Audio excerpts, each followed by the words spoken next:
السلام علیکم ورحمۃ اللہ وبرکاتہ۔ محترم ناظرین کرام، اگر آپ ہمارے چینل پر نئے ہیں یا آپ نے ابھی تک ہمارا چینل سبسکرائب نہیں کیا ہے تو ضرور سبسکرائب کر لیں اور ویڈیو کو لائک اور شیئر کرنا نہ بھولیں۔ ہم آپ کے سامنے پیش کر رہے ہیں الفیۃ الحدیث کا اردو ترجمہ حدیث نمبر سیریل کے ساتھ۔ بسم اللہ الرحمن الرحیم، حدیث نمبر 567 کا اردو ترجمہ۔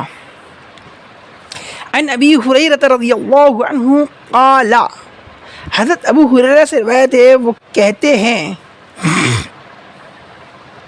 بینما نحن جلوس عند النبی صلی اللہ علیہ وسلم، ایک مرتبہ کی بات ہے کہ ہم نبی کریم صلی اللہ علیہ وسلم کے پاس بیٹھے ہوئے تھے، جلوسن بیٹھے ہوئے تھے۔ اذ جاءہ رجل، اذ اچانک، جاءہ آپ کے پاس آیا، رجل ایک آدمی، فقال اور اس شخص نے کہا، یا رسول اللہ، اے اللہ کے رسول، ہلکت، میں تو ہلاک و برباد ہو گیا۔ قال، نبی نے فرمایا، وما لکا، کیا ہو گیا بھائی؟ قال، اس شخص نے کہا، وقعت علی امرأتی وانا صائم، کہ میں روزے سے ہوتے ہوئے اپنی بیوی سے صحبت کر بیٹھا۔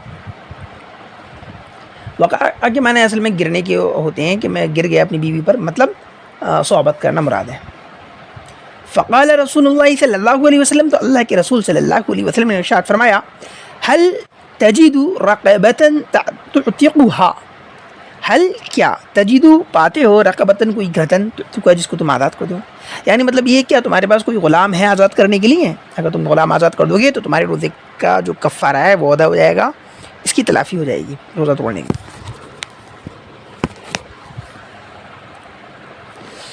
قال، اس شخص نے کہا، لا، نہیں۔ قال، پھر نبی نے فرمایا، فهل تستطيع ان تصوم شهرين متتابعين، فهل،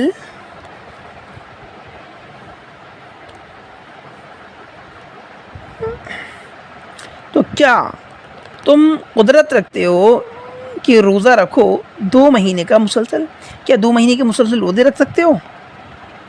قال، اس شخص نے کہا، نہیں۔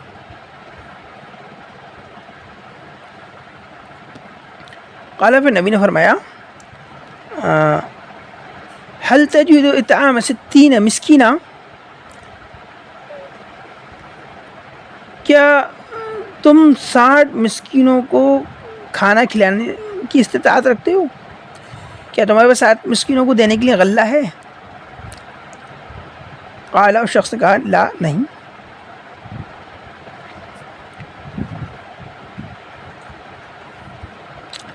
قال، پھر نبی نے فرمایا، اجلس، بیٹھ جاؤ۔ ومکث النبی صلی اللہ علیہ وسلم فبینا نحن علی ذلک، اور نبی کریم صلی اللہ علیہ وسلم وہیں ٹھہرے رہے اور ہم بھی اسی طرح بیٹھے رہے۔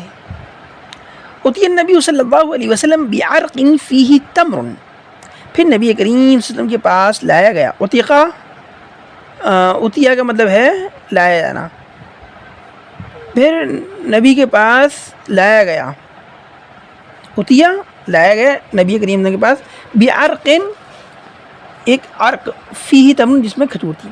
اب عرق کیا ہوتا ہے؟ یہ اس کی تشریح جو ہے انہوں نے بین القوسین میں کی ہے، والعرق المقتل الضخم، کہ عرق جو ہے ایک بھاری بھرکم مقتل کو کہتے ہیں۔ اب مقتل کیا ہے؟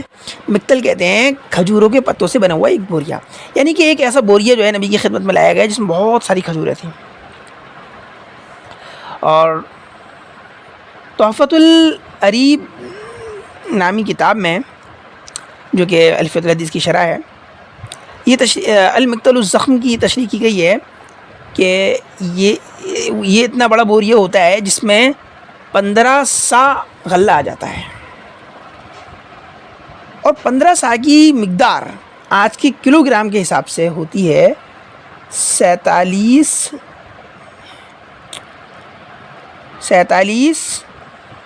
کلو اور 239 گرام اور آپ کے 200 ملی گرام۔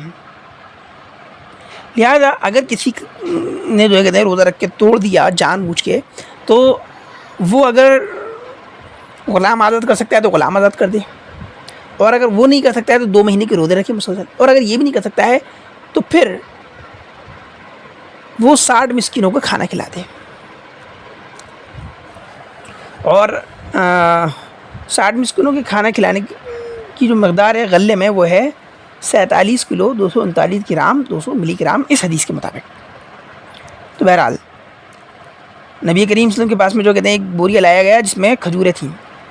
قالا، پھر نبی نے فرمایا این السائل، یہ سائل کہاں ہے جو مسئلہ پوچھنے والا تھا؟ قالا، اس شخص نے کہا انا، میں یہاں ہوں۔ قال، پھر نبی نے فرمایا خود ھذا، یہ غلہ لے لو، یعنی کہ یہ بوریا تم لے لو، فتصدق بھی، اور اس کو صدقہ کر دو، یعنی کہ یہ بوریا جس کے اندر 47 کلو 239 گرام 200 ملی گرام کھجوریں تھیں، یہ تم لے لو اور اس کو صدقہ کر دو، مطلب یہ کہ اس کو صدقہ کر دو گے تو تمہارا جو ہے کفارہ ادا ہو جائے گا روزے کا۔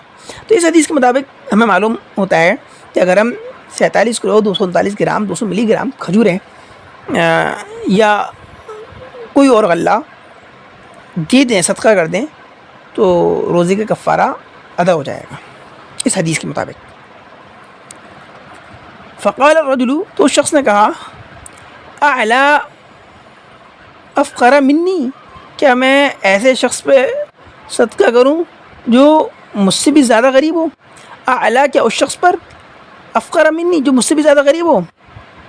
یا رسول اللہ، اے اللہ کے رسول، فواللہ ما بین لابتیہ یرید الحرتین، پھر اس شخص نے کہا قسم خدا کی ان دونوں لابا کے درمیان، لابا سے مراد وہ ہررہ لے رہا تھا، اور ہررہ سے مراد یہ ہے کہ مدینے کی دونوں طرف کی جو وادیاں تھیں وہاں کالے کالے پتھر تھے، جس کی وجہ سے جو ہر وقت گرم رہتے تھے اور وہاں آبادی نہیں تھی۔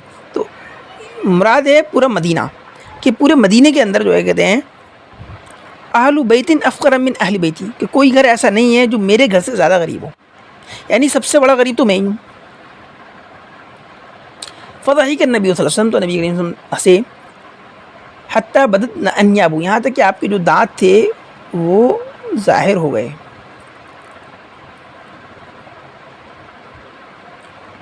ثم قال، پھر نبی نے فرمایا اطعموا اہلک، ٹھیک ہے تم یہ لے لو اور اپنے گھر والوں کو کھلاؤ۔